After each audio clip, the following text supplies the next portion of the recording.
ఉమ్మడి ఆంధ్రప్రదేశ్ ఆఖరి సీఎం కిరణ్ కుమార్ రెడ్డి బీజేపీలో ఇమడలేకపోతున్నారని తెలుస్తోంది. కమలం పార్టీ ఇచ్చిన హామీలు ఇప్పుడు జరుగుతోన్న వ్యవహారాలకు పొంతన లేకుండా ఉందని ఆయన అసహనానికి లోనవుతున్నారు. అనవసరంగా కాంగ్రెస్ పార్టీని వదిలేసి వచ్చానని ఆయన ఆందోళన చెందుతున్నారు.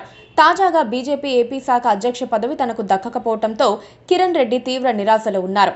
ఇప్పుడు కాంగ్రెస్ నుంచి సైతం ఆయనకు ఆహ్వానాలు వస్తున్నట్లుగా తెలుస్తోంది. జరిగిందేదో జరిగిపోయింది, వచ్చేసేయమని హస్తం పార్టీ వ్యూహకర్తలు ఆయనకు సందేశాలు పంపుతున్నారు. నల్లారి కిరణ్ కుమార్ రెడ్డి పక్కా కాంగ్రెస్ వాది. ఆయన తండ్రి నల్లారి అమర్నాథ్ రెడ్డి కాలం నుంచి కాంగ్రెస్ లోనే ఉంటూ వచ్చారు. కాంగ్రెస్ పార్టీలోనే పెరుగుతూ వచ్చారు. ఆయన అందుకున్న పదవులన్నీ కాంగ్రెస్ నుంచి దక్కినవే. ఇక ఆయన ఉమ్మడి ఏపీకి ఏకంగా 3 ఏళ్లకు పైగా సీఎంగా చేశారు అంటే అది కాంగ్రెస్ పార్టీ వల్లనే అన్నది అందరికీ తెలిసిందే. ఇక ఆ పార్టీని వీడిన తర్వాత ఆయన ఎన్ని ప్రయత్నాలు చేసినా కూడా మళ్ళీ తగిన విధంగా ముందుకు రాలేకపోయారన్నది అనుచరుల, అభిమానుల ఆవేదనగా ఉంది. కిరణ్ కుమార్ రెడ్డి బీజేపీలో ఉన్నారంటే ఉన్నారు. అయితే అక్కడ ఆయనకు ఏమైనా అవకాశాలున్నాయా అంటే ఆలోచించాల్సిందే అని అంటున్నారు. ప్రత్యేక తెలంగాణ ఉద్యమం వేళ సీఎంగా చేసిన కిరణ్ రెడ్డి తర్వాత సొంత పార్టీ పెట్టి నడపలేక కాంగ్రెస్ పార్టీలో చేరి అక్కడి నుంచి బయటకు వచ్చి బీజేపీ పంచన చేరారు. 2024 ఎన్నికల్లో బీజేపీ ఆయనకు రాజంపేట టికెట్ ఇచ్చింది. బీజేపీలో కొందరు బలమైన నేతలు ఆయనకు ఓడిపోయే టికెట్ ఇప్పించారని చెబుతారు. నిజానికి సీఎం రమేష్ కు ఇవ్వాల్సిన రాజంపేట టికెట్ చాలా తెలివిగా కిరణ్ కుమార్ రెడ్డికి ఇప్పించేసి ఆయన అనకాపల్లి నుంచి పోటీ చేసి గెలిచారు.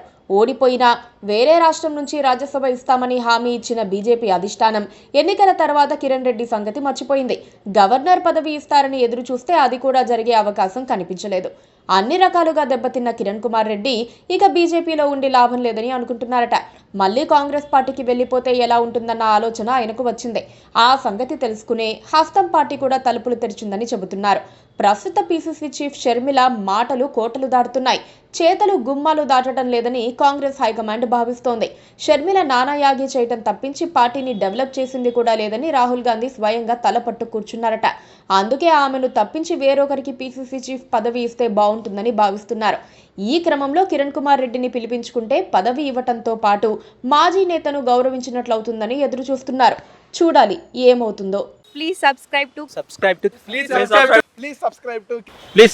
KTV Telugu. KTV Telugu. KTV Telugu channel.